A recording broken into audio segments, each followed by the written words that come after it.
हमारी धाम यात्रा में सबसे इम्पोर्टेंट क्या है? हमारी कॉन्शियसनेस, हमारी चेतना। तो धाम में कैसे प्रवेश करना है कि मन हमारा सिटी में ना रह जाए और शरीर पहुंच जाए धाम में। हमको क्या करना चाहिए कि हमारा मन पहले धाम में पहुंचे और शरीर हमारा बाद में धाम में जाए। हमारा मन पहले वहां पर रिसीवर बन करके खड़ा हो कि अरे आने वाले भक्त लोग, उनका शरीर। जैसे हमारे अगर हम देखें तो जब व्यक्ति का जन्म होता है, जन्म से पहले आत्मा यानी कि जो हम हैं वो माँ की गर्भ में पहले आत्मा आती है, फिर शरीर बनना प्रारंभ होता है। यानी कि कहते हैं पहले कर्मों के अनुसार से आत्मा गर्भ प्राप्त करती है, पीछे दिया शरीर, बाद में शरीर प्राप्त होता है। तो मन बुद्धि अहंकार जो सूक्ष्म शरीर है वो पहले प्राप्त होता है, फिर जाकर के स्थूल शरीर प्राप्त होता है। तो ऐसे ही मन बुद्धि अहंकार जो मन पहले धाम में पहुंचना चाहिए, सूक्ष्म शरीर, फिर बाद में हमारा स्थूल शरीर धाम में प्रवेश करना चाहिए। तो ये धाम यात्रा की कॉन्शियसनेस रहनी चाहिए। तो जैसे हम जा रहे हैं अहोबलम, तो अहोबलम स्थान है जहाँ पर गरुड़ देव भगवान ने ये शास्त्र बताया है ब्रह्मांड पुराण के अंदर। और स्थल पुराण करके एक पुराण है जो कि पुराणों के एक संक्षिप्त, जैसे 18 मुख्य पुराण है, 18 उप पुराण है, और फिर पुराणों की भी अपनी एक ट्रिब्यूटरीज है, नीचे छोटे छोटे पुराण है। तो ब्रह्मांड पुराण मेन पुराण है, उसके नीचे एक पुराण है उप पुराण जिसका नाम है स्थल पुराण। तो उस स्थल पुराण और ब्रह्मांड पुराण से डिस्कस कर रहे हैं। उसमें कहा गया कि गरुड़ देव भगवान ने एक बार इच्छा जाहिर करी इस क्षेत्र में, कुरनूल क्षेत्र में, कि प्रभु मैं आपकी नरसिंह लीला नहीं देख पाया, मैं तो सदा आपके वैकुंठ में रहता हूँ, आपका वाहन हूँ विष्णु का। मैंने सुना आपने 24 अवतार लिए, मैंने सभी अवतार का दर्शन किया, लेकिन नरसिंह अवतार का दर्शन नहीं किया आपका। तो गरुड़ देव भगवान की इस बात को सुनकर के भगवान ने नरसिंह देव के रूप में इसी स्थान पर भगवान गरुड़ को दर्शन प्रदान किया। इसी कारण से ये जो पहाड़ी श्रृंखला है इनको गरुणाद्री भी कहते हैं। गरुणाद्री यानी कि गरुड़ जहाँ पर, अद्री यानी पहाड़ है ना। जैसे नीलांचल में जगन्नाथ भगवान नीलाद्री कहलाता है, तो वैसे ये नीलांचल धाम में, आंचल मतलब भी पहाड़ है, तो नीलाद्री नीलांचल, वैसे ये गरुणांचल या फिर गरुणाद्री पर्वत कहलाते हैं, है ना। गरुणाद्री यानी गरुड़ भगवान को जहाँ नरसिंह भगवान ने दर्शन दिए। तो कहते हैं कि यहाँ पर बहुत सारे ऋषि मुनि रहा करते थे, क्योंकि सुंदर गुफाएं थी, कंदराएं थी, तपस्या की स्थली थी, बहुत ही ज्यादा इंटीरियर है, फॉरेस्ट है, जैसा हम सब जानते हैं। तो स्वयं यहाँ पर नरसिंह भगवान प्रकट क्षेत्र है, भगवान के चरण चिन्ह है। तो कई बार लोग सोचते हैं कि हिरण्यकशिपु था, इसके कारण से ये महल था, यहाँ नरसिंह भगवान प्रकट हुए, प्रहलाद की रक्षा करी, लेकिन वो लीलाएं बहुत प्राचीन काल की हैं। हाँ, वो तत्व हमारे पास अभी बचेंगे नहीं। लेकिन ये यहाँ पर गरुड़ को भगवान ने नरसिंह रूप में दर्शन दिया। तो बोलेंगे ये 9 नरसिंह कैसे हो गए? तो हर नरसिंह भगवान की अलग अलग कथाएं हैं। और यहाँ पर रहने वाले अलवर होते हैं। अलवर यानी कि भगवान के आयुध ही भक्त बनकर प्रकट होते हैं। आयुध जैसे शंख, चक्र, पद्म, गदा, भगवान का मुकुट, कौस्तुभ मणि, ये सब 12 अलवर बन के दक्षिण भारत में प्रकट हुए। और उन्होंने 108 दिव्य देशों की स्थापना करी वहां पर, जैसे तिरुपति बालाजी हैं या फिर वरदराज कृष्ण हैं, ऐसे दिव्य देशों की स्थापना करी पूरे दक्षिण भारत में। आंध्रा से लेकर के तमिल, फिर आगे केरला, कन्याकुमारी, कोचीन, पूरा महाराष्ट्र तक दिव्य देश है सारे। 108 दिव्य देशों में से वैसे 102 ही हैं पृथ्वी पर, 6 दिव्य देश स्वर्ग में है। तो उन 102 दिव्य देशों में से 90 दिव्य देश दक्षिण भारत के अंदर है। तो दक्षिण भारत भक्ति का प्राकट स्थान है। यहाँ पर भक्ति महारानी प्रकट होती है, जवान होती है। लेकिन वही भक्ति महारानी जन्म लेकर के जब दक्षिण भारत से महाराष्ट्र की ओर बढ़ती हैं तो उनकी उम्र घटने लग जाती है और उनका वृद्ध आयु बढ़ने लग जाती है। और भक्ति महारानी जब गुजरात पहुंचती है तो वहाँ बिल्कुल ही जीनहीन हो जाती है, बूढ़ी होती है, जरा अवस्था में पहुंच जाती है। तो ऐसा क्यों होता है? क्योंकि दक्षिण भारत में भक्ति का पैदा होना, यानी यहाँ ऐश्वर्यशाली भगवान को देख करके मन में भक्ति करने की भावना जागृत होती है। अरे भगवान इतने बड़े हैं, हम इतने छोटे, भगवान के बड़े बड़े विग्रह, इतना श्रृंगार देख करके मन भगवान के चरणों में स्थापित होता है। भक्ति प्रकट होती है, महाराष्ट्र जाती है, महाराष्ट्र में भक्ति धीनहीन होती है, क्योंकि लोग भक्ति तो करते हैं, पंढरपुर, दंडी यात्रा सब करते हैं, लेकिन नियमों में कभी कभी कच्चे नजर आते हैं कि चाय पी रहे, कॉफी पी रहे, तो भक्ति धीरे धीरे घटती है। फिर जब वो आगे बढ़ते हैं, गुजरात पहुंचती है तो भक्ति बिल्कुल खत्म हो जाती है, क्योंकि भक्ति को धन कमाने का एक ऑब्जेक्ट समझ लिया कि अगर धंधा बढ़िया करना है तो जय श्री कृष्णा बोलना पड़ेगा। सो भक्ति बिल्कुल खत्म हो जाती है वहाँ पे। तो भक्ति महारानी पूछती है ब्रह्मा जी से कि मैं तो खत्म हो गई, मैं कैसे दोबारा अपना युवा शरीर प्राप्त करूंगी? तो कहते हैं वृंदावनम गत्वा, वृंदावन को जाओ, वहां पर भक्ति दोबारा से जागृत हो जाती है। तो भक्ति महारानी चलती हुई पहुंचती है कहाँ? जागृत होने वृंदावन में। लेकिन एक दुख होता है, उनके दो पुत्र हैं, ज्ञान और वैराग्य। वो दोनों पुत्र, भक्ति महारानी तो युवा हो गए, लेकिन ज्ञान वैराग्य गुजरात से वृंदावन आके भी वृद्ध नहीं हुआ, युवा नहीं हुए, वृद्ध के वृद्ध है। तो भक्ति महारानी सिर पकड़ के रोने लगती है। तो नारद जी हवा में होते हैं, पूरा ऊपर से जाते हैं तो देखते हैं वृंदावन में एक छोटी सी कम उम्र की लड़की दो बूढ़े लोगों के साथ बैठी रो रही है। पूछते क्यों रो रही हो तुम? तो वो कहती है नारद जी मैं भक्ति देवी हूँ। अरे भक्ति देवी दंडवत करते नारद जी उनको। कहते फिर आप क्यों दुखी हैं? आप तो दुनिया को सुख प्रदान करती हैं। कहा मैं तो सुखी हूँ, लेकिन मेरे पुत्र दुखी हैं। देखिए वृद्ध अवस्था में आपके पुत्र हैं, ज्ञान और वैराग्य। यानी कि वृंदावन खाली दर्शन करने कोई जाएगा तो उसकी भक्ति तो आएगी, लेकिन उसमें ज्ञान और वैराग्य नहीं आएगा, जो भक्ति के मूल सिद्धांत है, नॉलेज एंड डिटैचमेंट।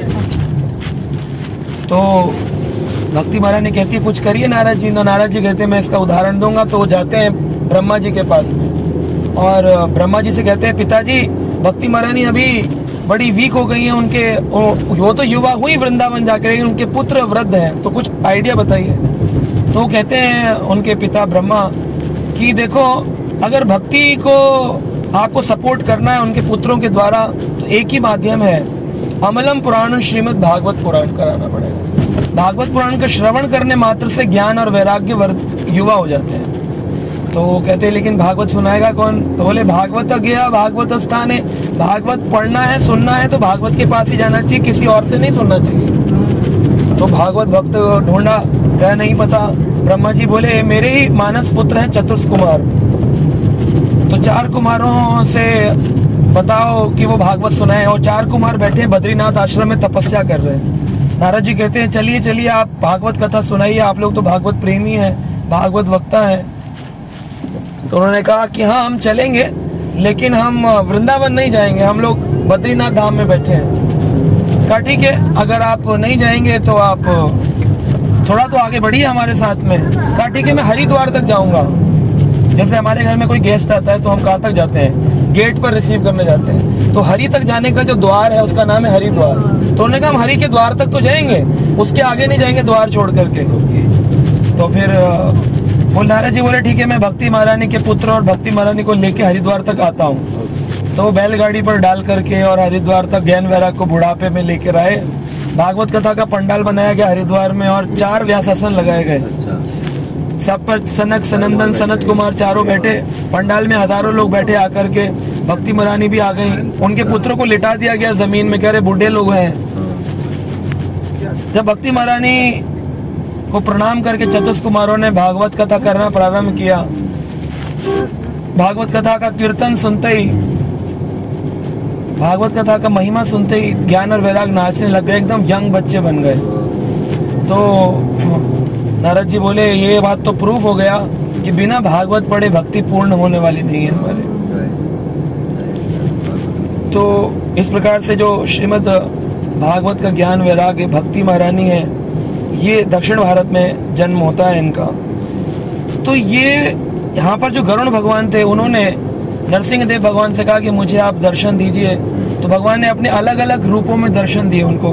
तो गरुण भगवान खड़े हैं और भगवान कभी इधर अपीयर हो रहे, कभी इधर अपीयर हो रहे, कभी इधर अपीयर हो रहे। तो भगवान जिस जिस रूप में अपीयर हुए वो वहां पर नरसिंह भगवान प्रकट स्थलियां बन गई।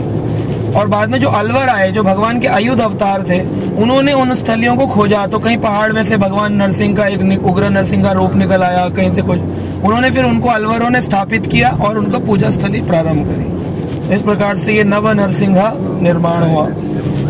तो जब नरसिंह भगवान प्रकट हुए तो गरुण देव जोर जोर से एक वाक्य बोलने लगे, हम सब बोलेंगे साथ में, बोलिए। अहो वीरम अहो शौर्यम, अहो वीरम अहो शौर्यम, अहो बहु पराक्रम, बहु पराक्रम, अहो वीरम यानी बड़े वीर है नरसिंह देव, अहो शौर्यम बड़े शौर्यवान है भगवान, अहो बहु पराक्रम बड़े पराक्रमी। उन्होंने जब 9 रूप दिखाए अपने, उग्र, शांता, सारंगा, तो देख करके सारा कुछ देखा उन्होंने। गरुड़ भगवान बोले अरे भगवान ये आपका बड़ा अद्भुत रूप है। तो अहो यानी कि क्या कहें आपके, वाह वाह वाह वाह, जिसे वैसे बोले अहो वीरम अहो शौर्यम अहो बहु पराक्रम, ऐसे करके भगवान की ग्लोरीज गाया उन्होंने। और बोले आगे बोलिए नरसिंहम परम देवम, नरसिंहम परम देवम, अहो बलम अहो बलम, अहो बलम अहो बलम। तो उन्होंने नाम दिया कि अरे क्या बात है, आप में तो इतना बल है, इतनी शक्ति है, अहो बलम कितना बल है। तो नाम पड़ गया स्थान का अहो बलम, अहो बलम की जय। यहाँ पर बलशाली नरसिंह देव है। और जो जिस जगह गुफा में बैठकर तपस्या करी, उस गुफा को भी एक भाषा में अहोबिल कहते हैं। अहोबिल यानी कि गुफा, तो अहोबिलम यानी कि उस गुफा जहाँ पर गरुड़ ने तपस्या करी, नाम पड़ा अहोबिलम। तो अहोबलम भी कह सकते हैं, अहोबिलम भी कह सकते हैं। सो अहोबलम भगवान यहाँ पर नरसिंह प्रकट हुए। भगवान में बड़ी शक्ति है, भगवान हमारे सभी दुखों को हर सकते हैं। मायापुर में जो नरसिंह भगवान है, उनकी पुस्तकों को अगर हम पढ़ें, नरसिंह लीलाएं इतनी हैं, लोगों का कैंसर चला गया, जीवन की कोई ऐसी इच्छा नहीं है जो पूरी नहीं कर सकते नरसिंह भगवान। स्वयं प्रकट नरसिंह, तो मतलब समझ लो कि कहते हैं जो व्यक्ति एक बार अहोबिलम आया, उसका कोई भी पाप ऐसा नहीं है जो कि वापिस जाकर के रह जाएगा, उसका पाप 0/0 हो जाता है। जय नरसिंह भगवान की जय, अहोबिलम क्षेत्र की जय। तो यहाँ पर 9 रूप दिखाए, तो 9 रूपों को स्थल पुराण में कहा गया, ज्वाला अहोबिला मलोला क्रोड़ा करंजन भार्गवा योग नंदा शत्रवटा पावन नव मूर्तिया। नव मूर्तिया, 9 मूर्ति में ये रूप प्रकट हुए। ज्वाला नरसिंहा, अहोबिल नरसिंहा, मलोल नरसिंहा, क्रोड़ा नरसिंहा, करंज नरसिंहा, भार्गव नरसिंहा, योगानंद नरसिंहा, शत्रवत नरसिंहा और पावन नरसिंहा। 9 मूर्तियां, ये 9 मूर्तियां प्रकट हुई यहाँ पर। तो इसमें अलग अलग अगर हम देखें तो भार्गव नरसिम्हा, तो लोअर अहोबिलम यानी कि नीचे का अहोबिलम, और अपर अहोबिलम यानी कि ऊपर। तो कुछ 4 विग्रह नीचे है और 5 विग्रह पहाड़ पे है। सो अहोबिलम में भार्गव स्वामी जो है, भार्गव नरसिंहा, तो भार्गव का मतलब है परशुराम भगवान, भृगुपति रूप, तो उनको भार्गव भी कहा जाता है। भृगुपति, भार्गव, परशुराम, ये भार्गव है इनको। तो जब हम भार्गव नरसिंहा जाते हैं तो उसको भार्गव तीर्थ भी कहते हैं। भार्गव जो परशुराम थे, उन्होंने यहाँ पर तपस्या करी थी और भगवान नरसिंह का दर्शन प्राप्त किया था। तो इसलिए जो भार्गव भगवान यानी परशुराम के लिए जो नरसिंह प्रकट हुए, वो नरसिंह का नाम पड़ा भार्गव नरसिंह स्वामी। भार्गव नरसिंह स्वामी की। उसके बाद आते हैं योगानंद नरसिंहा। योगानंद नरसिंह कौन है? ये भगवान ने, नरसिंह भगवान जब प्रहलाद के लिए प्रकट हुए थे तो उन्होंने प्रहलाद को भक्ति के योग के कई पोस्चर सिखाए थे। तो योगी सिखाते हैं कि पेट अंदर करो, सांस बाहर निकालो। तो जपा मेडिटेशन टेक्निक सिखाई गई कि कैसे मेडिटेट करना है। और इस प्रकार से जो प्रहलाद थे वो स्मरण के आचार्य बन गए कि उनको इतना स्मरण होने लगा क्योंकि वो योगिक क्रियाओं को पूर्ण रूप से पालन करते हैं। तो उनको नरसिंह भगवान ने अपनी योग क्रियाएं सिखाई। तो वो जो रूप है भगवान का, वो जब गरुड़ को दिखाया तो उस नरसिंह भगवान का नाम पड़ा योग आनंद नरसिंह, या ऐसा योग करो जो आनंद प्रदान करे। तो कौन सा योग आनंद देता है? भक्ति योग। भक्ति योग से उनको आनंद प्राप्त होता है। तो इसीलिए यहाँ पर जो भगवान का विग्रह है ये पद्म आसन में बैठे हुए हैं। मतलब नरसिंह हमेशा तो खड़े होते हैं या हाफ बेंट होते हैं, लेकिन यहाँ भगवान जैसे टोटा गोपीनाथ में बैठे हैं ऐसे पद्म आसन में भगवान बैठे हैं। और ब्रह्मा जी कहते हैं कि अगर किसी व्यक्ति को अपने जीवन में शांति प्राप्त करनी है, बहुत विचलित है, तो अगर भार्गव नरसिंह का दर्शन करता है तो उसको शांति प्राप्त होती है। तीसरे नरसिंह है छत्रवत नरसिंह। छत्रवत यानी छत्र, आप समझते छत्र हो, और वट वृक्ष का छत्र हो, उसके नीचे जो नरसिंह प्रकट हुए उनका नाम पड़ा छत्रवत नरसिंह। तो छत्रवत नरसिंह का सबसे स्पेशल है, ये स्पेशल नरसिंह स्माइलिंग करते हुए। जब प्रहलाद को देखा कि देवी देवता भी नहीं आ रहे मेरे पास में, शिव जी भी डर गए जो मेरे परम वैष्णव हैं, मेरी पत्नी लक्ष्मी भी डर रही है मेरे इस रूप से, लेकिन प्रहलाद आकर के तर्क गोदी में बैठ गए भगवान की। तो ये देख करके भगवान मुस्कुराए हैं। तो जब भगवान प्रहलाद को गोदी में लेके बैठे तो एक वट वृक्ष के नीचे बैठे, तो वो वट वृक्ष यानी छत्र वट, उस वट को छत्र के रूप में भगवान ने स्वीकार किया और भगवान स्पेशल स्माइल प्रदान किए कि देखो सब डर रहे हैं लेकिन मेरा भक्त है वो देवी देवताओं से भी ऊपर होता है, क्योंकि वो निडर होता है, अभय होता है। इसलिए श्रीला प्रभुपाद जी जो है वो अभय चरणारविंद है, यानी कि जो अभय प्रदान करने वाले भगवान के चरणों में रहने वाले भगवान। तो यहाँ पर बताते हु हा नाम के गंधर्वों ने अपने म्यूजिकल इंस्ट्रूमेंट यानी कि वाद्य यंत्र बजाना और गायन करने की सिद्धि यहाँ से प्राप्त करी है, और इसलिए यहाँ पर ताल बजाना सीखा हो किसी को, मृदंगा, हारमोनियम, कीर्तन, तो कीर्तन करने वाले भक्तों के लिए छत्रवत नरसिंह बहुत बड़ी कृपा करते हैं। अगर कोई व्यक्ति कीर्तन नहीं कर सकता है तो बोलते हैं मुझे कीर्तन में लगाइए ताकि मैं आपकी गुणगान, वासुदेव की कथाओं का गुणगान या वासुदेव कीर्तन का गुणगान कर सकूं आजीवन काल तक। तो ये छत्रवत नरसिंह का स्पेशल। तो इसलिए यहाँ पर जो भगवान बैठे हैं, एक तो योगा में बैठे हैं, दूसरा स्माइलिंग फेस है, तीसरा ताल मुद्रा में बैठे हैं। ताल जैसे 1 2 3 1 2 3 ऐसे ताल मुद्रा में बैठे हैं छत्रवत नरसिंह भगवान। चौथे नरसिंह है अहोबिल नरसिंह, जिन्हें अहोबिल नरसिंह जो है उनको कहते हैं कि वो सुख आसन के क्रिया में बैठे हैं। सुख आसन यानी कि सुख जिसमें प्राप्त होता है उनको। और प्रहलाद भी हैं इस नरसिंह भगवान के स्पेशल। और अहोबिल तो मैंने बताया आपको, एक गुफा के अंदर भगवान प्रकट हुए अहोबिल के अंदर, इसलिए नाम पड़ा अहोबिल नरसिंह। और यहाँ पर उन्होंने हिरण्याकश्यप का जो वध किया तो वो भगवान का जो हाफ बैंड पार्ट है उसे सुख आसन कहते हैं, है ना। जैसे कोई व्यक्ति खड़ा हुआ है तो कभी कभी जब चलते चलते आदमी थक जाता है, विश्राम करता है, तो क्या करता है, घुटनों पे हाथ रख के ऐसे रुक जाता है। भगवान कहता है हाँ मुझे थोड़ा आराम मिल रहा है, सुख आसन बोलते हैं इसको ना, सुख मिल रहा है। मायापुर में हाँ, जैसे मायापुर में। तो सुख आसन में भगवान ने हिरण्याकश्यप का वध किया।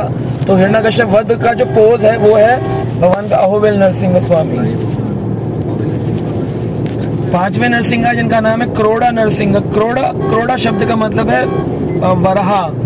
वराह यानी कि जो भगवान ने हिरण्याक्ष का जो वध किया तो एक बोर यानी सुअर का एक फॉर्म लिया, जंगली सुअर का, और भगवान वराह रूप में प्रकट हुए। वही वराह को संस्कृत में क्रोड़ा भी कहते हैं। तो मैंने अभी बलराम पूर्णिमा पे कथा करी थी, एक क्रोड़ा नाम के असुर का वध बलराम जी ने किया था। तो पूरी लंबी लीला हमने गर्ग संहिता से सुनाई थी।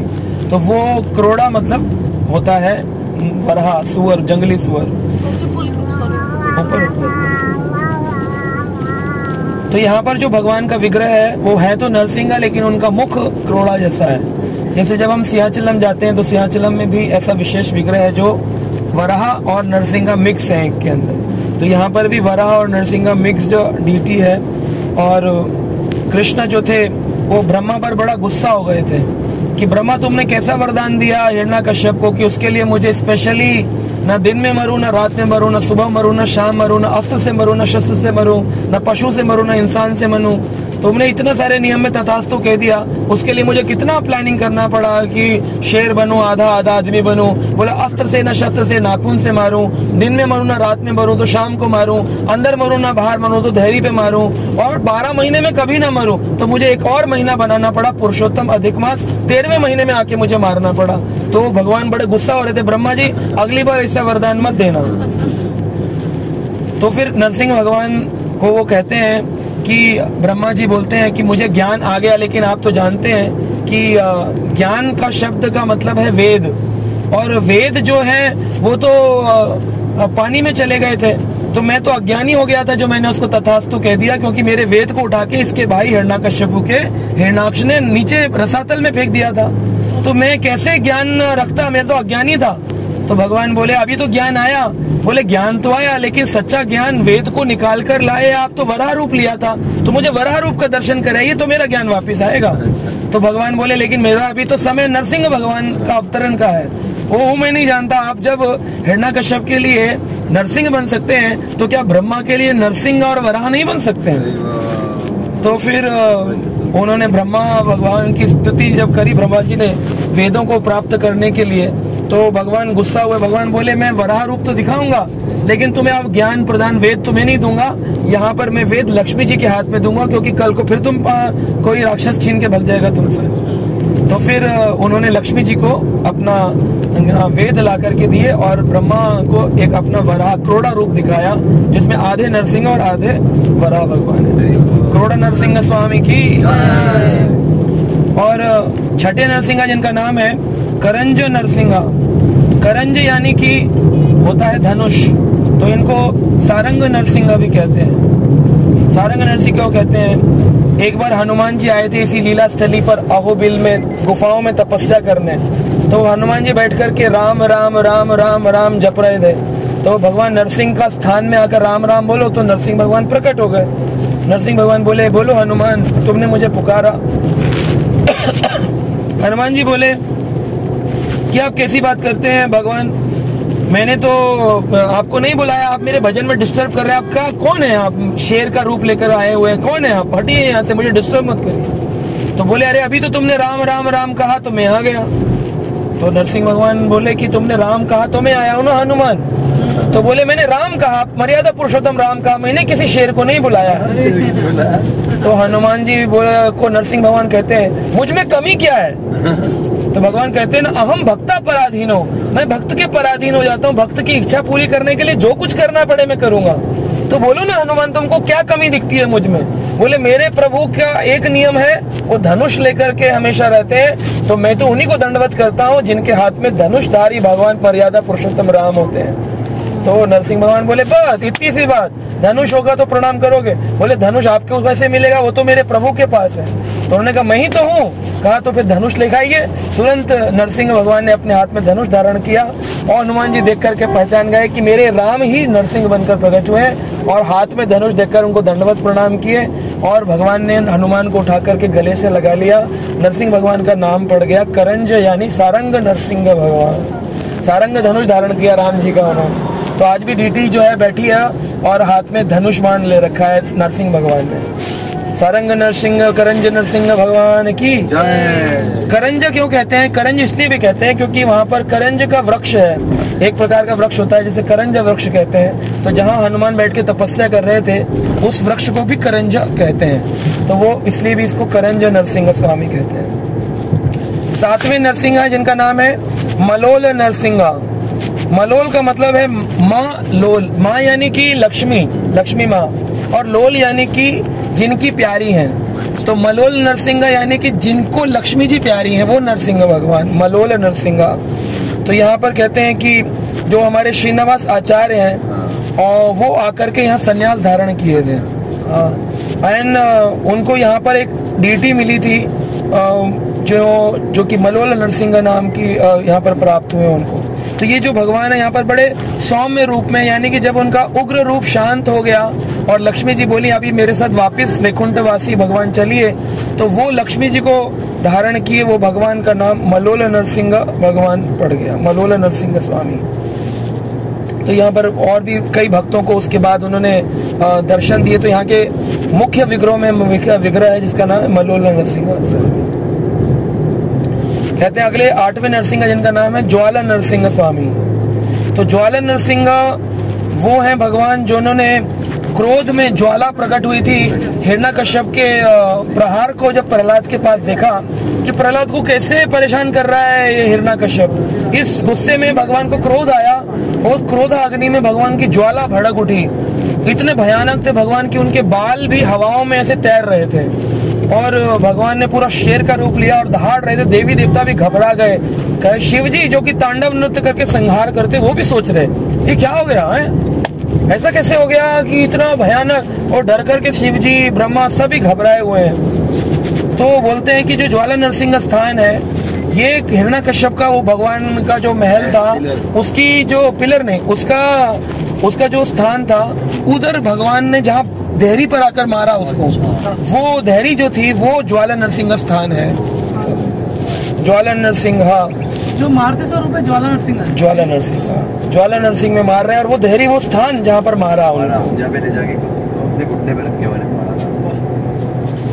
और अंतिम नरसिंहा जिनका नाम है पावन नरसिंहा। तो पावन नरसिंहा जो है ये वही स्थानु नरसिंहा जैसे कहते हैं, स्थान स्तंभ से प्रकट हुए। और कहते हैं कि भारद्वाज मुनि जो है उन्होंने यहाँ पर प्रार्थना करी और भगवान ने कहा कि कोई भी व्यक्ति आकर के मेरे स्थान पर अगर भजन करता है, यहाँ पर जपा करता है पावन नरसिंह स्थान पे, तो उसके सभी पाप में नष्ट करता हूँ। और भारद्वाज ऋषि ने इस बात को वर्णन किया अनेक शास्त्रों में कि हाँ मैं भी आया था और मेरे सभी पाप को, मुझे ब्रह्म हत्या लगी थी, लेकिन फिर उस ब्रह्म हत्या का भी पाप भगवान ने बोला तुम पावन नरसिंहा पे आए हो। तो पावन यानी कि जो सारे पापों को पावन कर देने वाले हैं, पतित पावन जो है उनका नाम है पावन नरसिंह भगवान। तो पावन नरसिंहा यहाँ पर प्रकट हुए और इन पावन नरसिंहा को पमुलेति नरसिंहा भगवान भी कहते हैं। पमुलेति यानी कि पावन करने वाले भगवान नरसिंहा थे। कई और नामों से यहाँ के अपने दक्षिण भारतीय परंपरा के नाम जो है वो उन नामों से भी पुकारा जाता है। तो विशेष करके ये स्थान है। तो पावन नरसिंहा भगवान के ही दो डिविजन्स हैं, एक है उग्र स्तंभा और दूसरा प्रहलाद मेटू। प्रहलाद मेटू यानी कि जहाँ पे प्रहलाद महाराज स्टडी करते हैं उनका विद्यालय है, और दूसरा उग्र स्तंभ यानी कि जिस स्तंभ को फाड़ करके भगवान प्रकट हो गए थे अपने प्रहलाद की रक्षा करने के लिए। तो उग्र स्तंभ और प्रहलाद मेटू ये दोनों पावन नरसिंहा के यात्रा के बीच रास्ते में ही होते हैं। सो इस प्रकार से ये नव नरसिंहा अलग अलग काल में कुछ अलवर आए और उनको स्वप्न आया और उन्होंने फिर ढूंढे और फिर इसे कलयुग काल में दोबारा पुनः स्थापना करी गई। और जो ये नरसिंह उपासना के जो तीर्थ है जिसे अहोबिलम तीर्थ कहते हैं, जैसे त्रिमूल तीर्थ ट्रस्ट है ऐसे यहाँ पर अहोबिलम तीर्थ ट्रस्ट वो सारा मैनेज करते हैं कि किधर कौन सा पूजा होगी, किस टाइम पर, किस उत्सव को। तो कुछ ऐसे नरसिंहा हैं जो कि कुछ काल के लिए बंद कर दिए जाते हैं, जब ज्यादा बारिश हो जाए, पानी भर जाए या कुछ ऐसा करके। तो सबका दर्शन हर टाइम पर नहीं होता है, तो जिसको जो दर्शन हो जाए वो ठीक है। हमें बेसिकली तो अपनी चेतना को नरसिंह भगवान तक ले जाना है और उस स्थान की महिमा होती है। महिमा स्थान के स्थान पर गए। एक बार हम गए थे दक्षिण भारत में एक मंदिर दिव्य देश देखने के लिए, तो हमारे साथ कुछ सीनियर डिवोटीज भी थे। तो वो जब दर्शन करने गए तो दर्शन बंद हो गया था। तो वो लोग बोले अरे दर्शन नहीं हुआ, इतनी दूर से आए। बोले ये भगवान कुछ अलग है क्या जो पहले दर्शन की और ये दर्शन? सारी जगह तो विष्णु ही है, तो आपको क्या इम्पोर्टेंस है यहाँ का? बोले यहाँ भगवान प्रकट हुए। तो प्रकट कहाँ हुए? बोले स्थान पे। तो स्थान की इम्पोर्टेंस हुई, तो स्थान को प्रणाम करो। तो सब स्थान को दंडवत प्रणाम किए, बोले बस हो गया दिव्य देश में आना, हो गया पाप समाप्त तुम्हारा। इस तरह से ये हमको समझना चाहिए। और बारिश के दिनों में यहाँ पर बड़े सुंदर सुंदर फाउंटेन्स निकलते हैं कि पानी पहाड़ों से गिरता है, तो आना चाहिए। और हिरण्यकश्यप ने जिस स्थान पर आकर के जब भगवान ने उनको मारा, भगवान के हाथों में पूरा रक्त लगा था, तो आकर ने भगवान ने जिस कुंड में अपने हाथों को धोया तो उसका नाम पड़ गया रक्त कुंड। तो रक्त कुंड में अभी भी जल लाल रंग का दिखता है, लेकिन जब हाथ में लेंगे तो सफेद है, लेकिन दिखता है पहाड़ से वो कलर कॉम्प्लेक्शन ऐसा है, लगता है पूरा रक्त आज भी उसमें भरा हुआ है। भगवान का स्पर्श पाने से वो कुंड कैसा हो गया? रक्त कुंड नाम पड़ गया। सो ये नव नरसिंह स्थान की कुछ तो मैंने कुछ पढ़ा था, तो वो मैंने आप लोगों को समझाया है। बाकी और भागवत कथाएं या क्वेश्चन आंसर्स अपन वहां पर करेंगे जाकर के। नरसिंह देव भगवान की, प्रहलाद महाराज की, नव नरसिंह देव की।